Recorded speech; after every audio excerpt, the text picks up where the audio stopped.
Hello everyone, in this lecture I am discuss about microsporogenesis or pollen grain. Microspore is a sexual reproductive body of the flowering plant. Microspore एक sexual reproductive body है flowering plant में। तो हम आपको बताएं हैं कि आपका जो माइक्रोस्पोर है, माइक्रोस्पोर को ही एक और नाम से जाना जाता है पॉलन ग्रेन, इस नाम से जाना जाता है। तो जो आपका माइक्रोस्पोर है पॉलन ग्रेन के नाम से जाना जाता है। तो इस हम लेक्चर में हम माइक्रोस्पोर के बारे में जानेंगे, उसका स्ट्रक्चर क्या है, उसका फंक्शन क्या है, फिर उससे कौन से डिजीज़ होते हैं। तो इस टाइप की बात करेंगे। तो आइए हम माइक्रोस्पोर पर चलते हैं। तो हमने आपको बताया कि भैया जो माइक्रोस्पोर है एक क्या बोलते हैं रिप्रोडक्टिव बॉडी है जो sexual reproduction in flowering plant में पाया जाता है। ये एक हैप्लॉइड रिप्रोडक्टिव बॉडी होता है। माइक्रोस्पोर का जो फॉर्मेशन है, आपको अगर माइक्रोस्पोरोजेनेसिस का प्रोसेस थोड़ा सा आइडिया हो या फिर आपने पढ़ा हो, तो भैया माइक्रोस्पोरोजेनेसिस के प्रोसेस के द्वारा जब माइक्रोस्पोर जो मदर सेल था, एंथर के अंदर जो माइक्रोस्पोर जो मदर सेल था वही फिर डेवलप करके पॉलन ग्रेन मतलब मियोसिस का प्रोसेस होता है, इससे पॉलन ग्रेन का स्ट्रक्चर बनता है। अब देखिए, अगर पॉलन हम ग्रेन के स्ट्रक्चर की बात करें कि भैया जो पॉलन ग्रेन है इसका स्ट्रक्चर कैसे होता है, तो जो आपका जो पॉलन ग्रेन है एक spherical structure, in general spherical structure में ही पाया जाता है। और भी स्ट्रक्चर के पॉलन ग्रेन पाए जाते हैं, लेकिन अगर इन जनरल देखें तो भैया स्फेरिकल स्ट्रक्चर का जो आपका जो पॉलन ग्रेन है वो पाया जाता है। इसमें आउटर जो लेयर है, आउटर जो सरफेस है वो स्पाइनी लेयर होता है। कैसा लेयर होता है? स्पाइनी लेयर होता है। जो पॉलन ग्रेन का अगर हम स्ट्रक्चर देख रहे हैं तो भैया जो आउटर जो सरफेस है वो स्पाइनी लेयर होता है, ये वाला आप देख पा रहे होंगे, इसकी बात कर रहे हैं। आउटर जो सरफेस है स्पाइनी है ना, तो भैया जो आउटर सरफेस है वो स्पाइनी लेयर होता है और इसे हम एक्साइन बोलते हैं। क्या बोलते हैं? एक्साइन बोलते हैं। पॉलन जो ग्रेन का आउटर सरफेस है जो स्पाइनी जो लेयर का बना हुआ है उसे हम एक्साइन बोलते हैं। और जो आपका एक्साइन है एक स्पेशल टाइप के कंपोनेंट से बना होता है जिसे स्पोरोपोलिनिन बोलते हैं। अच्छे से समझिएगा।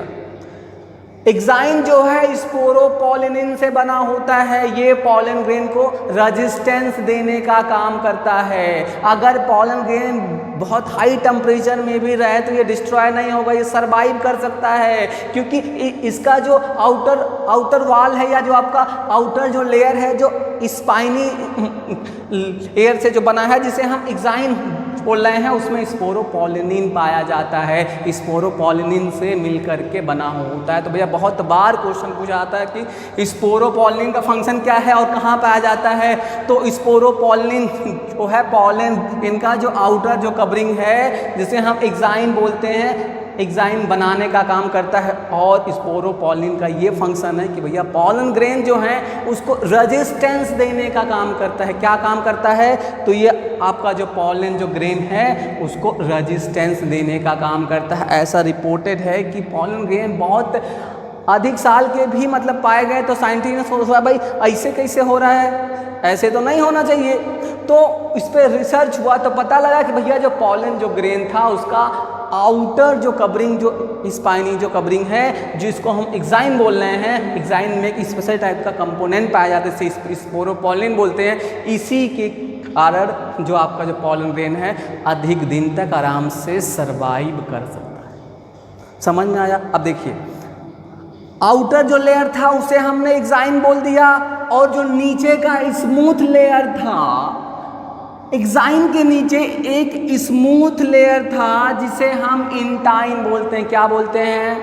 क्या बोलते हैं? जिसे हम इंटाइन बोलते हैं। तो भैया जो आउटर जो लेयर था उसे हम एक्साइन हम बोल दिए, और जो इनर जो लेयर है उसे हम इंटाइन बोलते हैं। और जो इंटाइन है ये पैक्टोसेलुलोज से मिलकर के बना होता है। तो भैया आपका एक्साइन किससे बना था? एक्साइन स्पोरोपोलिन से मिलकर के बना था। और इंटाइन किससे मिलकर के बना है? तो भैया इंटाइन जो है ये पैक्टोसेलुलोज से मिलकर के बना हुआ है। इतना हो गया। पॉलन ग्रेन के स्ट्रक्चर में आउटर जो स्पाइनी जो लेयर था उसे हमने एक्साइन बोला, और अंदर का जो स्मूथ जो लेयर था, जो ये वाला जो लेयर है, जो ये स्मूथ जो लेयर है, इसे हमने इंटाइन बोल दिया। फिर हमने आपको बताया जो एक्साइन था स्पोरोपोलिन से मिलकर के बना था, और जो आपका इंटाइन था ये पैक्टिक सेलुलोज से मिलकर के बना था। अब देखिए, जहां जहां एक्साइन एब्सेंट होता है, अच्छे से समझिएगा, जहां जहां एक्साइन मतलब जो आउटर जो लेयर है वो एब्सेंट होता है, उसी स्थान पे इंटाइन द्वारा एक ये प्रोजेक्शन का फॉर्मेशन होता है, एक उभार का फॉर्मेशन होता है, जिसे हम जर्म पोर बोलते हैं। यहां देखिए लिखा है जर्म पोर। समझ में आया? अरे भैया ये दिख रहा है ना, प्रोजेक्शन आपको दिख रहा है भाई, उभार है ये, इसे बोलते हैं जर्म पोर। तो क्या क्या हो गया? आउटर जो कवरिंग था, जो स्पाइनी आउटर जो कवरिंग था उसे हमने एक्साइन बोल दिया, अंदर का जो स्मूथ जो कवरिंग था उसे हमने इंटाइन बोल दिया। और एक्साइन जहाँ जहाँ एब्सेंट था, एक्साइन जहाँ जहाँ एब्सेंट था वहाँ पे जो अंदर का इंटाइन था उससे एक प्रोजेक्शन निकलता है जिसे हम जर्म पोर बोलते हैं। अभी फंक्शन बताएंगे कि जर्म पोर का फंक्शन क्या है। इसे हम क्या बोलते हैं? जिसे हम जर्म पोर बोलते हैं। हो गया। अब देखिए, पॉलन ग्रेन के अंदर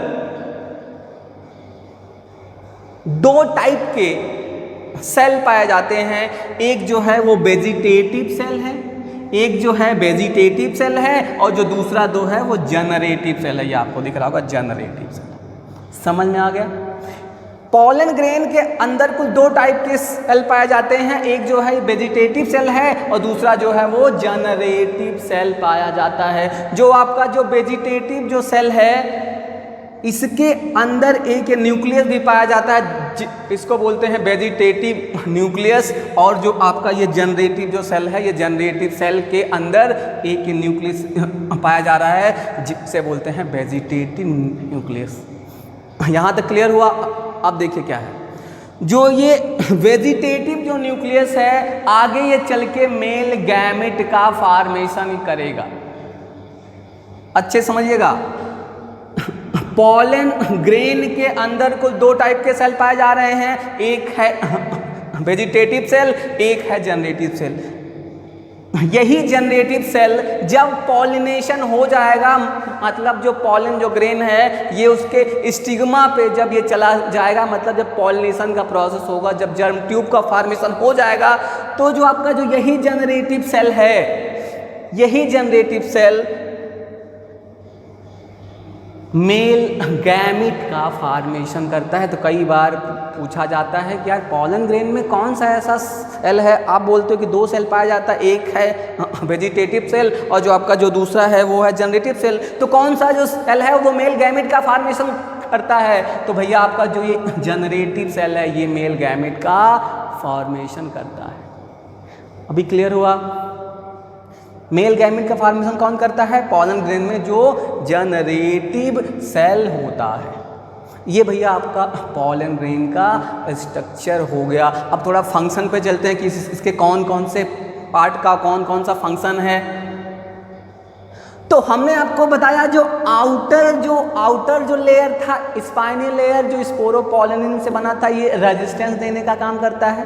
ठीक, फिर हमने ये बताया कि स्मूथ जो लेयर है और जहाँ जहाँ पे एक्साइन एब्सेंट है वहाँ पे एक प्रोजेक्शन निकलता है, उसे हम जर्म पोल बोलते हैं। ये जो आपका जर्म पोर है यही आगे चल के जर्म ट्यूब बनाने का काम करता है। तो जर्म पोर से क्या बनता है? जर्म ट्यूब बनता है पॉलिनेशन के बाद। और जो आपका जो जनरेटिव जो सेल है, ये जनरेटिव सेल डिवाइड करके मेल गैमेट का फॉर्मेशन करता है। यहाँ तक समझ में आया? अब कुछ हम लोग और चीज़ें जान लेते हैं पॉलन ग्रेन से ही रिलेटेड। साइंस की वह ब्रांच जिसके अंदर पॉलन ग्रेन की स्टडी की जाती है उसे बोलते हैं पोलिनोलॉजी। समझ में आया? साइंस की वह ब्रांच जिसके अंदर पॉलन ग्रेन की स्टडी की जाती है उसे बोलते हैं पोलिनोलॉजी। तो अभी क्लियर हुआ भैया? कई बार पूछा जाता है कि साइंस की कौन सी ब्रांच है जिसमें पॉलन ग्रेन का स्टडी करते हैं, तो पॉलन ग्रेन का जो स्टडी है वो पोलिनोलॉजी के अंतर्गत करते हैं। हमने आपको बताया था कि बायो में कहीं भी लॉजी वर्ड आ जाए तो दिमाग में फोटो बन जाना चाहिए कि भैया स्टडी से रिलेटेड बात हो रही है, चाहे कार्डियोलॉजी हो या नेफ्रोलॉजी हो या बायोलॉजी हो, मतलब लॉजी जहाँ आए तो स्टडी से रिलेटेड हो बात हो रही है। तो भैया जो पॉलन ग्रेन है ये पॉलन ग्रेन के स्टडी को बोलते हैं पोलिनोलॉजी, मतलब पॉलन ग्रेन का स्टडी। साइंस का एक ब्रांच है जिसके अंदर पॉलन ग्रेन का स्टडी करते हैं। हो गया? अब देखिए पॉलन बैंक भी पाए जाते हैं जहाँ पे पॉलन ग्रेन को स्टोर करके रखा जाता है, प्रिजर्व करके रखा जाता है, अधिक समय तक उस पर एक्सपेरिमेंट करते हैं कुछ साइंटिस्ट। जो भी आपका जो ब्रीडिंग एक्सपेरिमेंट है वो आपके जो पॉलन बैंक में पॉलन ग्रेन को अधिक दिन तक रखा जाता है।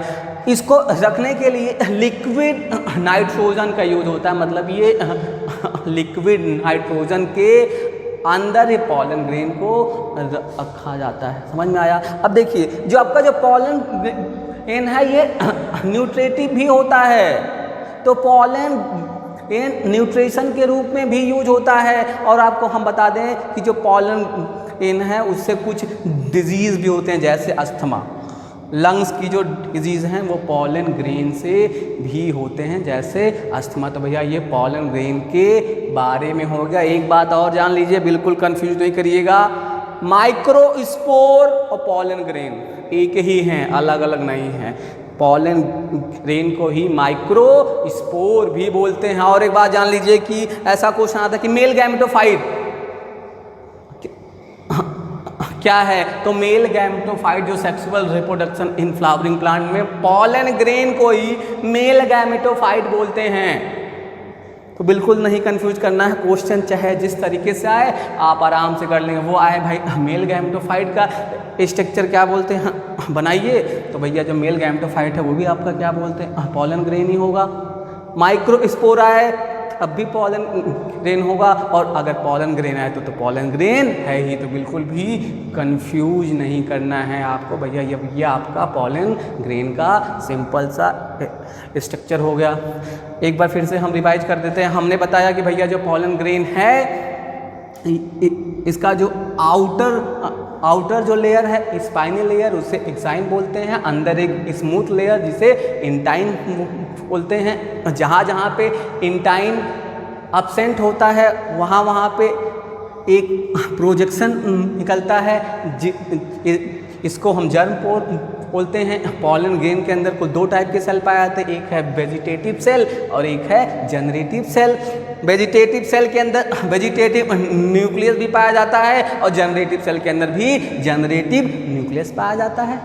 जो जनरेटिव सेल है ये मेल गैमेट को बनाने का काम करता है। जो आपका पॉलन ग्रेन के अंदर जो जनरेटिव सेल है ये मेल गैमेट को बनाने का काम करता है, और जो आपका जनरेटिव सेल है मेल गैमेट को बनाने का काम करता है। जो आपका जो जर्म पोर है जर्म ट्यूब का फॉर्मेशन करने का काम करता है। और हमने बताया कि एक्साइन जो है इसके अंदर स्पोरोपॉलिन पाया जाता है, जो इसको प्रोटेक्शन में या रेजिस्टेंस देने में काम करता है। तो इस लेक्चर में इतना ही। अगर ये लेक्चर आपको अच्छा लगा हो, पसंद आया हो तो चैनल को सब्सक्राइब कीजिए और शेयर करना बिल्कुल मत भूलिए।